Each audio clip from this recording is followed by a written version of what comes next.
हरियाणा में 90 सदस्यीय विधानसभा सीटों के लिए मतदान जारी है। इस चुनाव में सत्तारूढ़ बीजेपी राज्य में जीत की हैट्रिक लगाने की उम्मीद कर रही है, तो वहीं कांग्रेस एक दशक बाद वापसी की उम्मीद कर रही है। इस बीच केंद्रीय मंत्री मनोहर लाल खट्टर ने हरियाणा चुनाव के लिए करनाल के एक मतदान केंद्र पर पहुंचकर अपना वोट डाला। वोट डालने के बाद उन्होंने उंगली पर लगी स्याही भी दिखाई। वोट डालने के बाद केंद्रीय मंत्री मनोहर लाल खट्टर ने क्या कुछ कहा, सुनिए। देखिए, करनाल सीट बहुत अच्छी कंफर्टेबल सीट है। लगातार मैं आज यहाँ का 3 चुनाव तो स्वयं में लड़ा हूँ, 2 विधानसभा के, 1 लोकसभा का, और आज हमारे साथी जगमोहन आनंद यहाँ से चुनाव लड़ रहे हैं। और मैं जहाँ तक करनाल की स्थिति है, करनाल क्या बल्कि पूरी लोकसभा की, हम 9 की 9 विधानसभा की सीटें जीतेंगे ऐसा।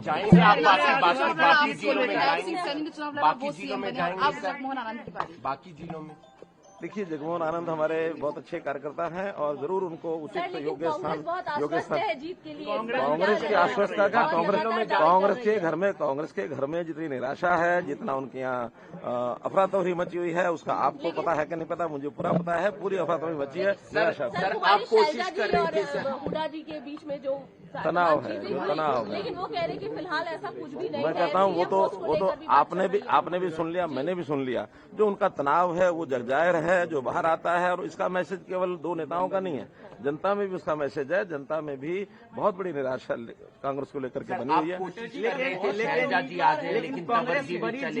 देखिए, मेरी कोई कोशिश नहीं है, मैंने तो अपनी एक ऑफर दी हुई है कि कोई भी आता है उसके लिए यानी द्वार खुला है।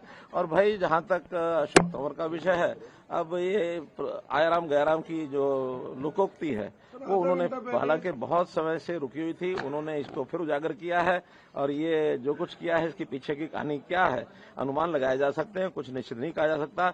दोपहर को 12:30 बजे भारतीय जनता पार्टी की सभा में संबोधित कर रहे हैं और 1:30 बजे 1:45 बजे जाके मंच पर चढ़ जाते हैं। कांग्रेस की जरूर कुछ न कुछ खिचड़ी पकी है, जब पता लगेगा आपको बताएंगे। बहुत कहानियां गढ़ी जा रही हैं इस बार के चुनाव में, बहुत जैसे आपने कहा ये कहानी है, इस तरह की बहुत कहानियां गढ़ी गई हैं इस बार, उसको कैसे? देखिए, अब ये कहानियां गढ़ने की स्वतंत्रता सबको है, चाहे वो जनता हो, चाहे नेता हो, चाहे मीडिया हो, सब गढ़ते हैं।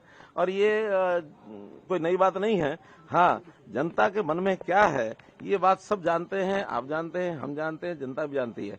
8 तारीख को सायंकाल तक, दोपहर तक ही इसका सारा परिणाम सामने निकलेगा तो आपको पता लगेगा।